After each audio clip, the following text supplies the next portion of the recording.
In case you've missed it, and judging by the crowds on International Street and the lack of promotion from Kings Island, you probably have, there's a little thing called the Halloween Haunt Fountain Show. Yeah, it's kind of a big deal. Explosive pyrotechnics, music, lights, the whole highlight reel package, firing off at the top of every hour during Haunt. You'll want to check it out before it's too late. I'm Ryan, and he's Don, and this is Tower Topics. Tower Topics is available wherever you get your podcast and on YouTube. Be sure to subscribe and stay up to date with all things Kings Island. And this episode of Tower Topics is brought to you by the Land of Illusion Haunted Scream Park. And a message from them now. Feel the pulse of terror at the nation's #1 rated haunt. Head to America's most visited scream park. Land of Illusion, the ultimate haunted destination. 6 bone-chilling attractions. All-night fun with a full bar and a food court to fuel your adventure. Will you conquer the scares? Land of Illusion. Get tickets now at landofillusion.com. 25 years this year, Kings Island has been doing the Halloween event. Became Halloween Haunt in 2007. And Ryan, I got to tell you, that fountain show, that's one of the best things that I've ever seen them do during the fall season.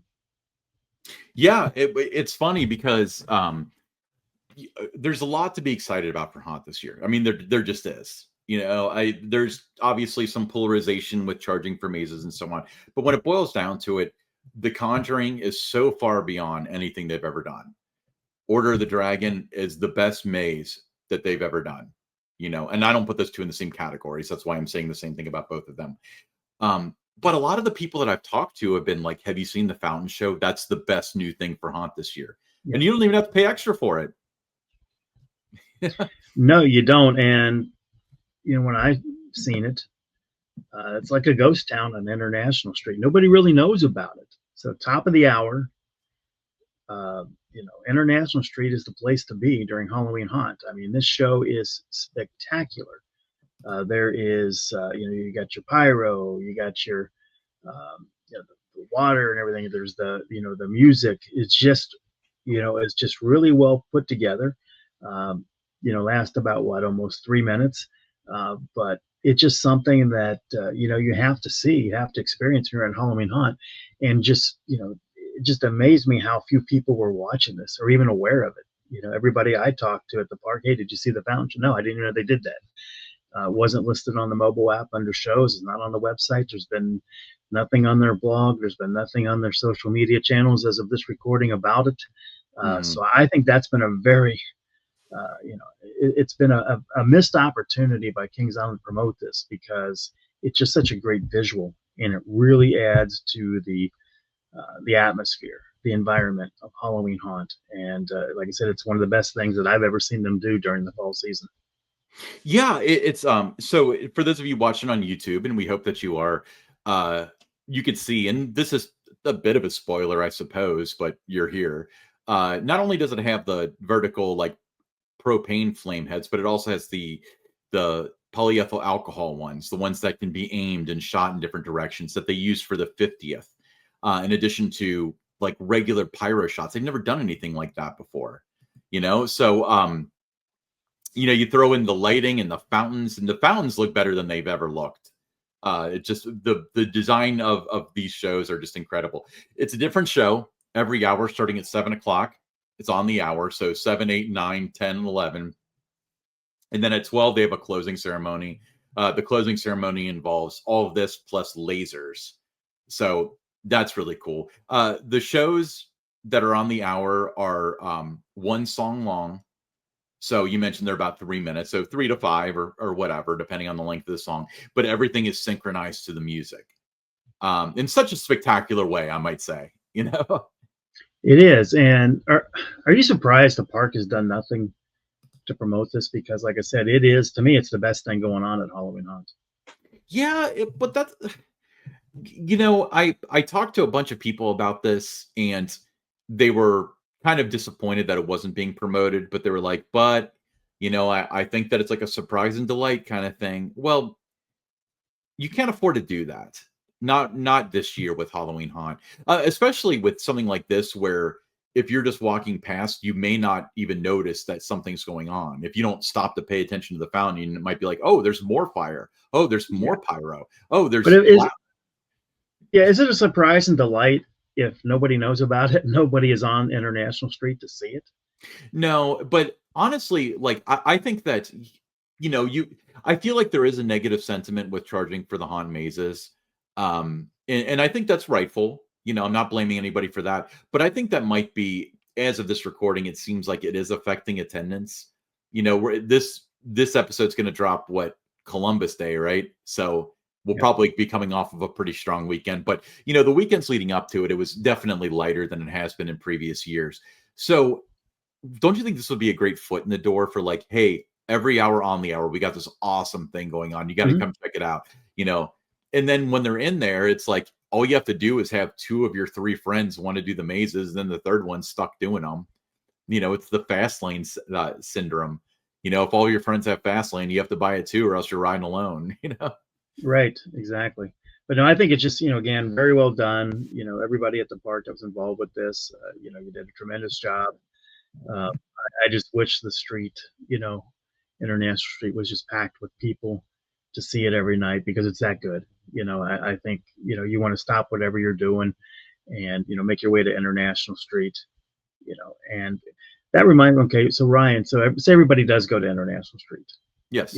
And we do get the big, turnouts the last couple of weekends to see this. Where do you think is the best place to view it from?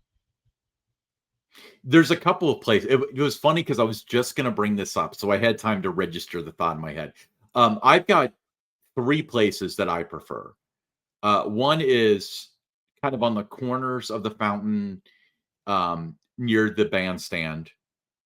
So that way we want to get a wide side of the fountain with your view. The other one is like halfway through the fountain on International Street. So you got that whole perspective, so you can see the whole fountain. And the other one, and I haven't done this yet, but I've seen YouTube videos, and I'm going to try to do this weekend, is up on the top of the Eiffel Tower.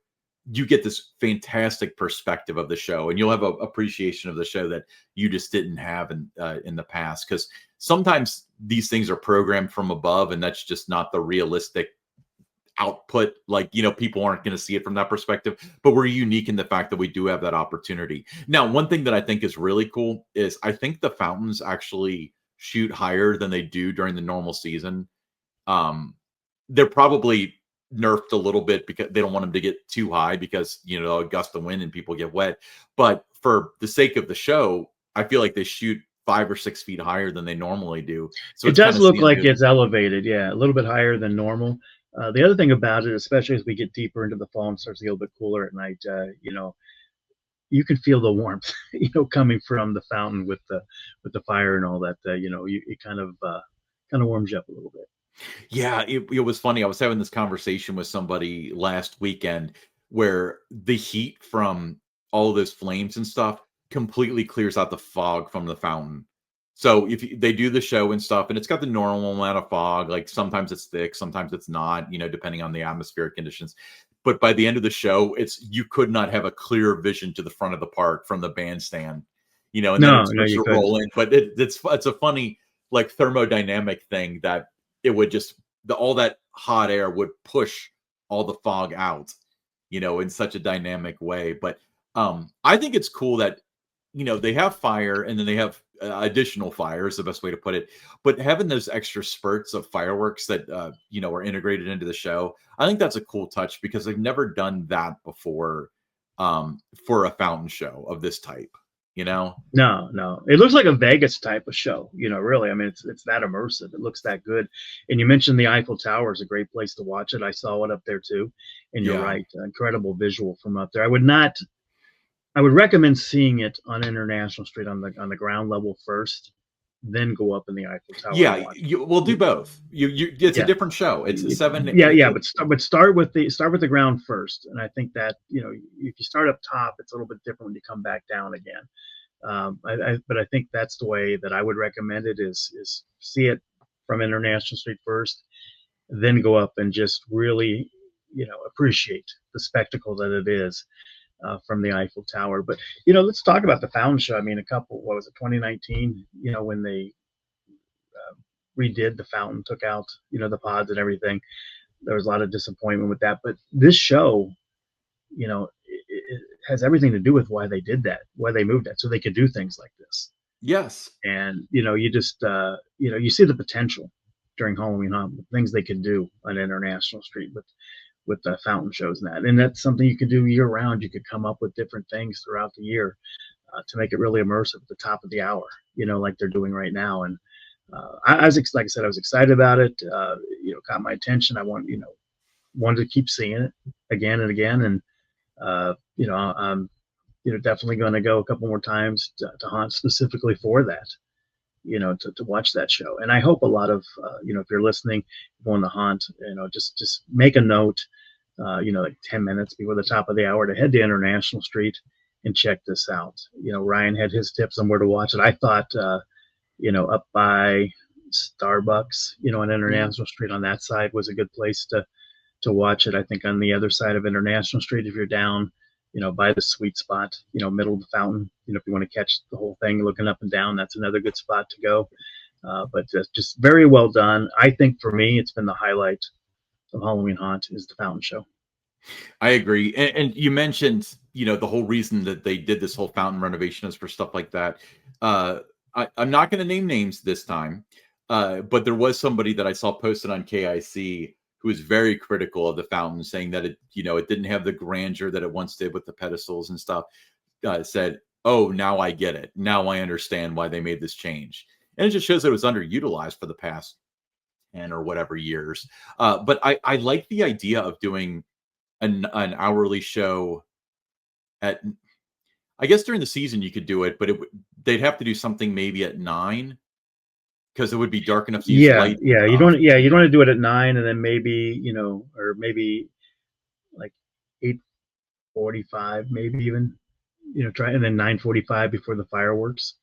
I would almost be willing to trade this if they could do something of that level in the summertime, put it at 10 o'clock, then do the fireworks or something maybe. I mean, we theoretically have this in addition to the fireworks right now, but what about this? What if they did a show every 15 minutes, 9, 9:15, 9:30, 9:45 leading up to the fireworks? That would work. That would kind of be like the Islands and Pigeon Forge kind of a thing, or it's every 15 minutes. I think that works. But yeah, you got to make better utilization of the fountain. That's the reason why you made that move, so you could do things like this. But it just really, anything's going to be a letdown if you watch the Haunt show, I think. But it really is exciting just to see the potential that's there. And they've got the creative people at Kings Island to pull off some amazing things, throughout the season, to have something that's there from Memorial Day to Labor Day, and then you transition into the Halloween season. But yeah, like I said, it's to me, it's the best thing I've seen in Halloween Haunt. Yeah. So congrats to everybody involved in this project, the lights, the fountain, choosing the music, the pyro, the Rozzy people. This is one of the things, I never say this lightly. I said this about Fun Fireworks in 50 and a couple of different things, but this is Kings Island at its finest. This is the best showcase of Halloween Haunt, because I think this is something that the park can do.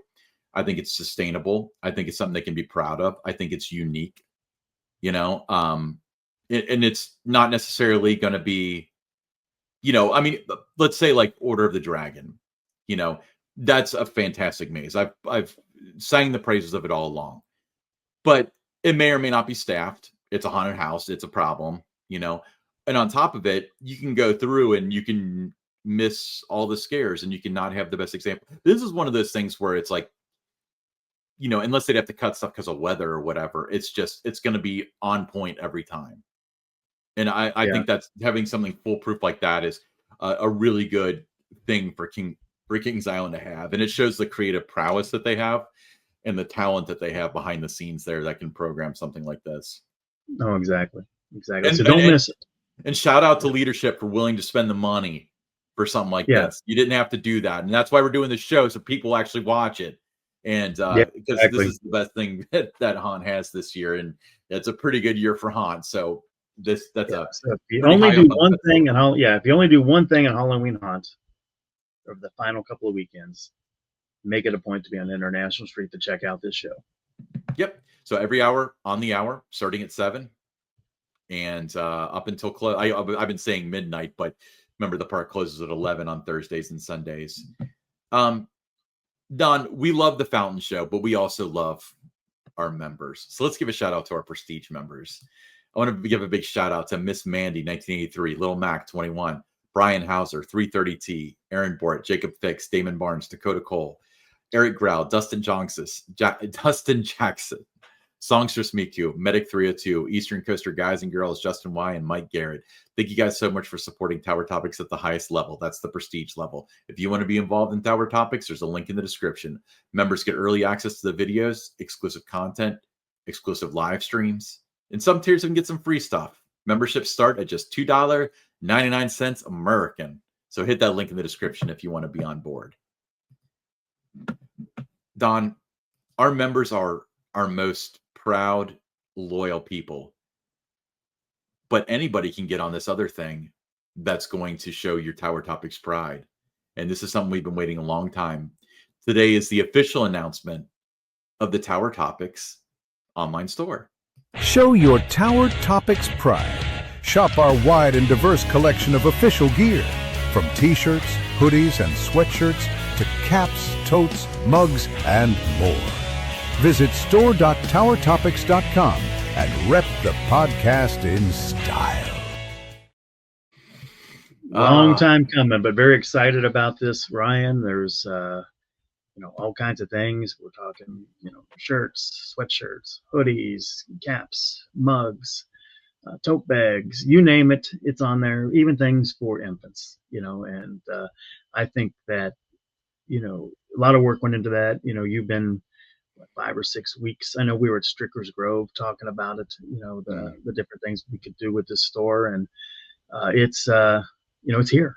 It's here. So guests can now 24/7, 365 go online, and browse the store and make their purchases and that. Show your Tower Topics pride. We love it when we see guests, whether it's at Kings Island or other places. I've seen them at Reds games. I've seen them at Meyer. I've seen them hockey games all over the place. Other parks where people have fans of the show. They've been wearing those Tower Topics T-shirts and that. So we really appreciate that. But in addition to the online store, a little bit of a rebrand, a little touch up on the logo. Talk about that, Ryan. Yeah. So as you saw at the beginning, there's a little bit of a bumper as the skills improve. There's going to be more graphics coming. But if you look, obviously our logo was, our new logo was promoted in that video. But above Don's head to the right on your screen, you will see the new Tower Topics logo. Other direction. It's so hard to do this. I always over there. That's you don't do a lot of pointing. If you prefer the old logo, that's fine. We also have that on the store. But there's a link in the description. You can go to store.towertopics.com and or scan this QR code up here. See how hard it is to give the store a chance. But we appreciate everybody's support, and it's so cool to finally have this out, and we're so excited. And just hit up store.towertopics.com. All right. Let's move on to something we call the listener questions.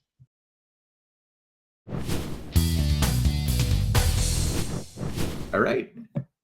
Curtis from Alexandria, Indiana said, do you feel that moving the Adventure Express entrance to its new location hurt ridership? Maybe it's just me, but it seems like the lines have been consistently shorter since they've moved the entrance. I think that's a good point. I do like the new entrance. I like the new ID sign and everything that's out front. But I have heard over the past, since 2023, so 3 seasons now, I've heard a number of guests always say, how do I get on Adventure Express? You know, they Yeah. kind of go to where it used to be. They see they can't do that anymore. They're walking around. They see Soul Spin there, and they walk away because they don't know how to get on it. So yeah, I do think that's a good call out there, Kurt. That it's a lot harder, to find the entrance now. Yeah, and I think that rides that are off the beaten path always suffer from that. Like I feel like I look at like the Bat versus Iron Dragon at Cedar Point. Iron Dragon sometimes has the longest wait in the park, occasionally. The Bat at Kings Island, it has got to be really busy for you to have to wait more than 1 or 2 trains. And it's simply because people don't see it, And now I think of the Adventure Express, it's even worse because you're right, you have to find it. But Yeah, it's kind of hidden now, and it's you've got that building there with the Coke Marketplace that kind of mm, obscures it coming from, if you're coming from Coney Mall into that area, Adventure Port area, you don't see it. You're kind of blocked there. If you're coming the other way, you're thinking where it used to be, and it's not there. mhm. Um, so I mean, the Plaza area that looks fantastic, but it is hard to find the entrance to that ride. Yeah, it almost makes me think that they should have put the ID sign further up, onto the midway. Hmm. But my point though is not only can you not find the ride, but I feel like the reason why the Bat has low-ish, seemingly low ridership, I don't have the numbers in front of me, is that I think a lot of the everyday park goer walks by and goes, okay, let's ride this next, let's ride this next, let's ride this next. And if you're not ever walking past a ride, which you don't with Adventure Express, then it just doesn't happen. So yeah, I think 100% that can be solved with maybe moving like better signage onto the midway, but in a way it's just never going to recover because it's hidden behind the Coke freestyle place. Right. All right, Zach from Mason. Question for Don. 2 extremely notable names played for the Cincinnati Mighty Ducks, with the 2 players being uh, Chris Kunitz. Am I pronouncing that correctly? And Ryan Getzloff. Yeah, it's Getzloff. Uh, during your time being the announcer for the Mighty Ducks, did you get the chance to call for either of them during your days with the Ducks? Keep up the great work and thank you for everything you do. You called every Ducks game, didn't you? Like everyone that happened? I wasn't the broadcaster for every single game. The last few seasons I was, not the first couple of seasons, but Okay. those 2 came in the later years. Chris Kunitz joined the team in the 2003-04 season, and he was there for 2 seasons. And then Ryan Getzloff came in at the end of the final season, 2004-05, for the playoffs. He'd finished up his junior eligibility. He'd been a number 1 pick of the Mighty Ducks of Anaheim. Chris Kunitz was signed as a free agent, but great guys. So I got to see them both at the start of their pro careers. Called their first pro goals, on the radio as the radio voice of the Cincinnati Mighty Ducks. That was was exciting. There was a lot of players that went on to play in the National Hockey League for a long time and play well and win Stanley Cups that I had a chance to call the games when they were in the lineup and scoring goals and that. And Chris Kunitz and Ryan Getzloff being 2 of those. Ryan Getzloff, I think, is going to get into the Hockey Hall of Fame. He was that good of a player. And Chris Kunitz had a lot of 30, goal seasons in the NHL. He was on Team Canada for the Olympics. So was Ryan Getzloff. So some pretty notable guys. And it's always good when, somebody remembers the Cincinnati Mighty Ducks and they remember my time with the team as the radio play-by-play voice. I remember a lot of that. I went to so many Mighty Ducks games and so many great memories and, the gardens and so on. I used to look forward to that so much, going to the Ducks games. The free parking was nice. Yeah, the games were fun. The travel was one of my favorite things. A lot of long bus trips, but you build a lot of camaraderie, with the coaches and the players and that when you're on, 7, 8, 10-hour bus trips to places like Norfolk, Virginia. Just a lot of fun, I miss those days. I think back upon them a little bit more now than I did maybe, 5, 6, 7, 10 years ago. The longer you're away from it, though, you circle back and you remember it's fun, especially when names like this come up. Brings up different memories or, every now and then, there'll be something, whether it's a message through Facebook or somebody that does have, still my email or knows how to get a hold of me by phone, still hear from some different guys. And so it was a good group that we had, especially that final season. Yeah. You mentioned a lot of God. I mean, even like, the Cyclones in the ECHL, now they're playing like an Alaskan team. Yeah. I hope that's not a bus trip, because that would be like half the season getting there. I would think that wouldn't be a bus trip, but we had flights in that. We'd fly to Houston, fly to San Antonio. Occasionally, would fly to Chicago, Utah. Chicago seems like that would be more of a bus trip. That's about 6 hours from here. Utah was in it. Sometimes it just depended. Yeah. Mostly were bus trips to Chicago. I remember a lot of those. There were times, Ryan, this is how odd it was. We would play in Milwaukee on a Friday. So we would bus Thursday after practice to Milwaukee. So we'd get to Milwaukee around 7 o'clock their time. Mm-hmm. Go have dinner and that. Play the game the next night. Get back into Cincinnati, 5 a.m., 6 a.m. range. Game that night on a Saturday. And then we would leave on the Saturday and we would bus back to Chicago for a game. Which always was like, why couldn't we just have played in Milwaukee and Chicago while we were in that area, and then come back and played, at the Garden? So there was a lot of odd travel like that. It was grueling on the players. It wasn't so bad on me because all I had to do was call the games and do the PR. But for the players, those 3 games, 3 nights, and that kind of a travel where you're busting to Milwaukee all the way back, and then all the way back to Chicago, then all the way back home again. That was not a lot of fun for the players.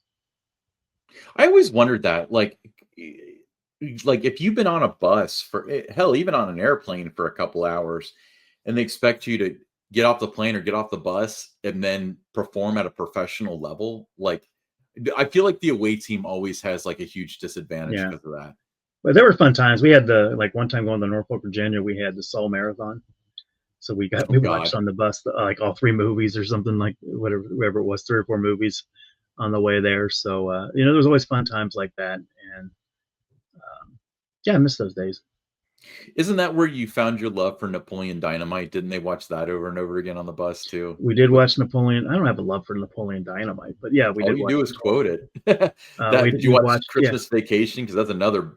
We did watch Christmas Vacation a lot. We would watch what other movies was frequent on there. I think Pirates of the Caribbean was one that was on it quite a bit. Yeah. All right. Tom from Western Hills, Ohio said, the Kings Island fan site KIC isn't as active as it once was. Do you feel platforms like the KI Season Pass and KI Uncensored Facebook groups have stolen KIC's thunder?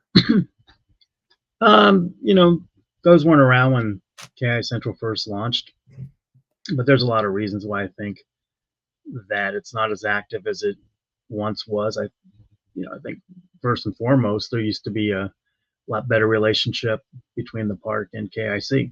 There would be different events in that for KIC members. So there was something, a reason to be a member, past just posting on an online forum. It was the camaraderie building, getting to know the different members and that on there. And there was those different events.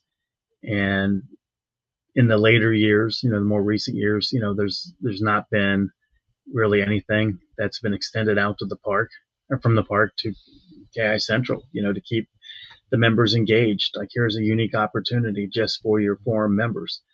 So that hasn't happened. I would think in at least 7 or 8 years that that hasn't happened. I think there's a little bit of people are afraid to go online and really express their opinions about things, whether that's KI Central or the Facebook group, because they feel that if they do that and it's not viewed favorably by the park, they're not going to be on the media invite list. They're not going to be able to come to those off-season construction tours whenever they do those, or if there's a first rider or a first like a media event when you have to be there at 3 or 4 in the morning, like it was with Banshee and Diamondback and Mystic Timbers, when you have those media days, that there's not going to be those opportunities for them, unless they toe the line. So I think that kind of drives some people away there as well. But I do think that it's just more spread out now, and where people, and a lot of people started their own thing. They got their own YouTube or whatever they're doing. So I just think that it's just kind of more diverse and spread out than what it was back then. So to that degree, yeah, stealing a little bit of the thunder. Well, and I think that KIC's traffic was primarily people that are very loyal to Kings Island and love it and want to talk about it. But then a lot of people popping in there with one-time questions kind of filled in the gap. But you don't see that because you get that in the Facebook group now. So I think the people that are on there are very passionate, and it's a good group that's on there still. Yeah, I mean it's a nice.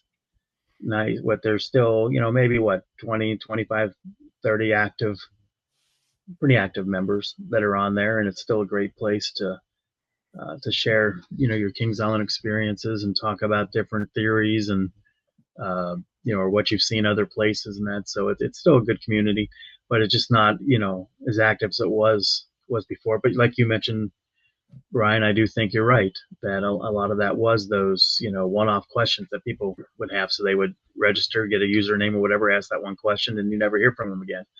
And now they're all going to the Facebook group. Or they'd register, ask that one question, and stick around. I think that was the best case scenario, and I think that's the disadvantage that they have. It also kind of like, to their credit, the park was more exciting 15 years ago when I was running KIC. There's just always something to talk about. There's always something that was next, and they just don't do that anymore. With Halloween Haunt, obviously this is like a really good year for it. Tons to talk about. But last year it was like, oh, there's a new scare zone. Like, we're going to have 160 pages of conversation about that. You had the Knievel thing, which people would talk about. All sorts of different, there's always something going on. There's always something to look forward to. And you just don't have that anymore. So I think that the people that would want to go on there and get the latest news and stuff, because it's better and easier to get news from KIC than it is the Facebook group, because the Facebook group is so dynamic. You post something in there and then it's 10 pages down before you know it. But there's just nothing to know. They're going to open the gates, people are going to show up, use their dining plan, and leave.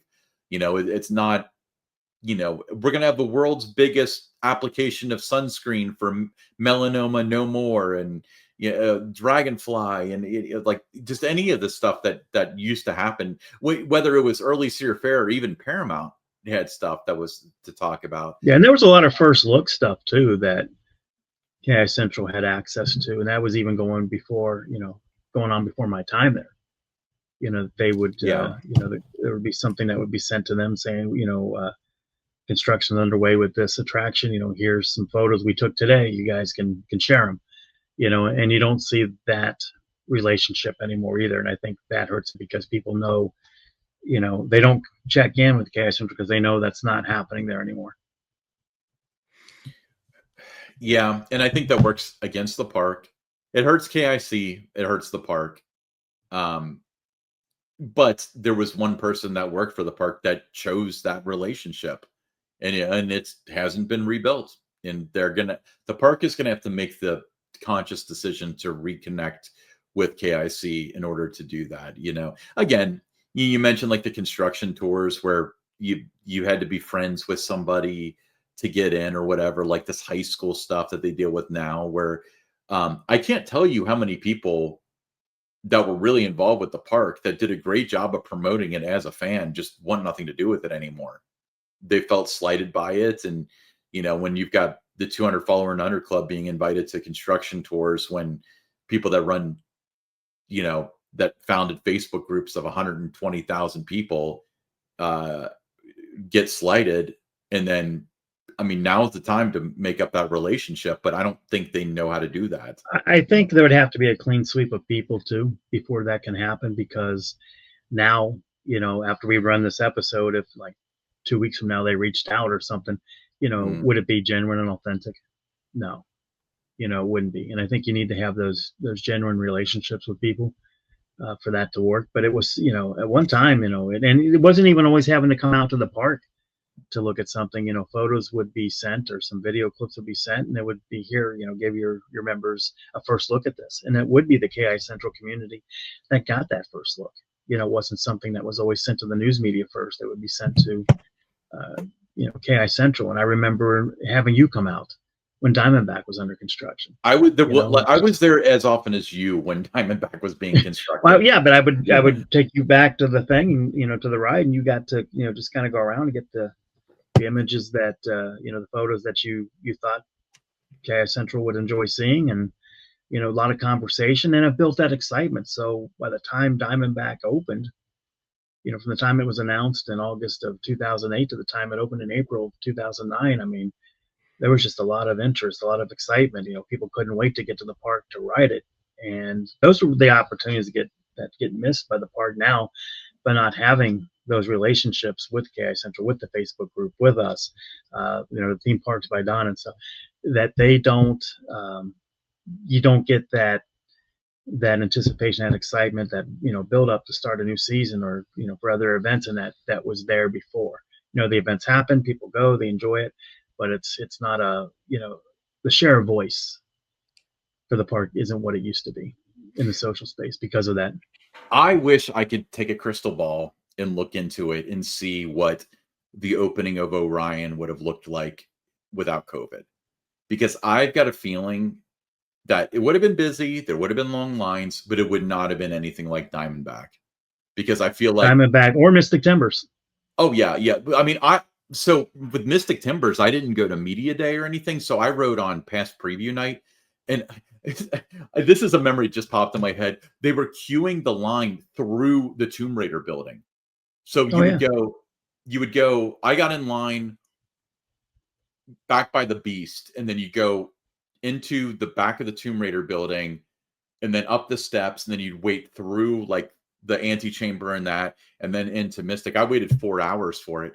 But with Orion though, like I felt like with Diamondback, especially you and I together, we did such a great job of keeping it in front of people at all times.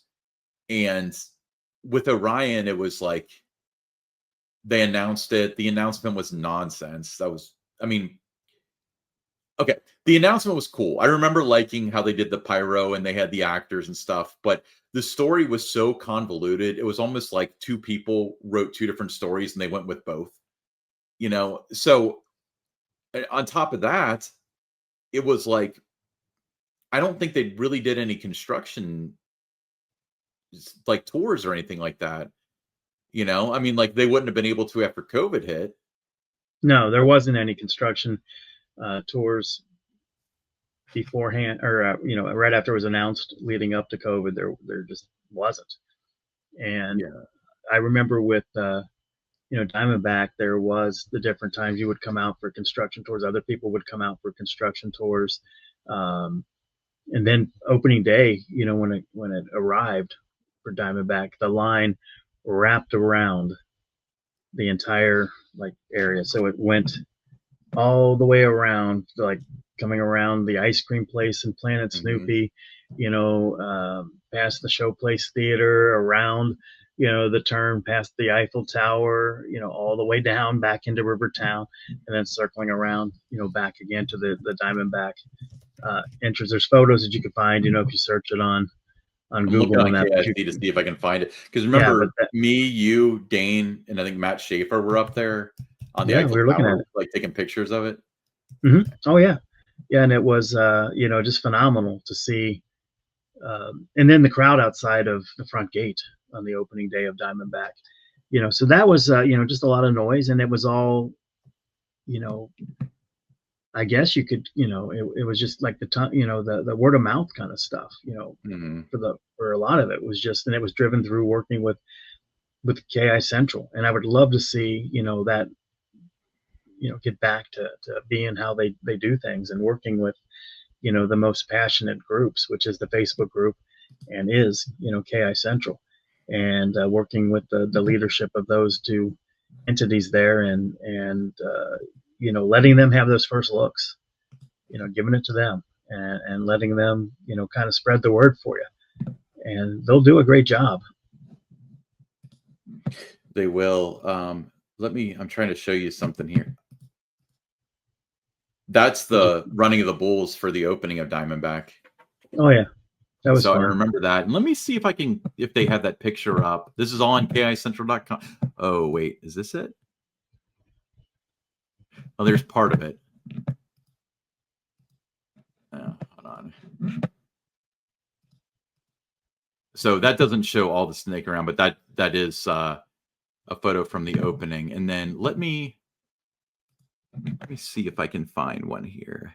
That was a great visual, though, that snake around, as it went all the way. And that's when we knew that, everything. Oh, here it is. Yeah. There So it is if you're on YouTube. If you're on YouTube, so it starts, looks like kind of back by the plaza for Italian Job Mhm. or whatever it's called now, Cincinnati Backlot, whatever. And then it goes down past the floral clock, then makes the left in front of the showplace. Then it keeps on going, and it makes the left into Planet Snoopy, and then it makes the left into Rivertown, and then it starts queuing. I hope this translates visually, but yeah, I remember. I mean, I know people that waited in that. Can you believe that? I mean, that's Yeah. crazy. Yeah, but that just kind of, was it just said that everything from the park end, everything that leading up to the opening of the ride, the launch, worked, was a success. It was the right plan. Real quick before we move on to something else, was that I remember about when we had the KI Central Day, you showed up in a tie. Yeah, me and Dane both did. Yeah. Let's see if there's pictures of that somewhere. I hope not. We looked good. We looked dapper. I just remember that. I was like, okay, we can't do these events anymore. These people are showing up in ties. Well, we were a formal. But those events were fun. I mean, it was like a coaster event. You got the behind the scene tours, you got the catered meal, you had some fun, ERT sessions. So, what was once good can be again. Yeah. Man, I can't remember. Nick Universe, Beast Badge. Oh, KICentral.com, the event. Let's walk down memory lane since we have everybody's attention every way. For those that are still with us. If you're not a member of KI Central, it's free. So go ahead, go on the site and create a username and join the crowd. So this is the Beast backstage tour, photo by Robbie Zerhusen. And then a bunch of people looking at stuff. What was that? Is that Diamondbacks? No. Don, what is that? I don't know. The Sky Flyer. Oh, was that the Blackout building? That's now. Yes, yeah. That's about okay. it. Oh, sign shop. I used to go in the sign shop all the time. That's that grave still exists. And then a bunch of inside flight of. Oh, actually, people are going to want to see that. That's when they had the King Cobra cars inside Flight of Fear. That was the one thing I really wanted for the KIC Day event was the. A lot of value back then, right? For being a member. Yeah. Being part of that community. Oh, we got first ride on Firehawk. So not ERT, but first ride. Let's see here. So far, I haven't seen any pictures of. Wait, actually, let's go back. That's Dane, I think. Mm-hmm. And you can see him from behind. Wait a minute. We got to stop. Little Polly Bonifield. Boy, has he grown. So 2007, that was almost 20 years ago now, Don. Long time ago, but the memories are still intact, right? Okay, here's Dane in the tie. I don't know what badge he's wearing. Let's see here. Oh, yeah, we did Endless Summer on Ice, the ice skating show with a Q&A with that. We might have been. No. It's a fun time. Yeah, it was a really good time. I wish they could go back to having events like this. Like ours was semi-informal. Oh, there's me in a tie. I looked good. I don't know what you're complaining about. It was just unusual. I It didn't was expect unusual. that. I know. Yeah.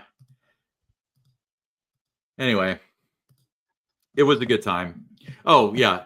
Since we're probably speaking to an audience of like one now, if you've got your own questions, you can send them to hosts@towertopics.com. That's HOSTS at towertopics.com. Your first name, the city you're from, as well as your question, comment, concern. Or if you want to send us down and walk down memory lane, that's fine too. If you don't want to send us an email, you can send us a text or voicemail, 513-399-7538. That's 513-399-7538. If you send us a text, we'll read it just like we did these. If you send us a voicemail, we might play it on the show. So we really enjoy doing that. Whew. All right. I'm Ryan. That's Don. And this is Tower Topics.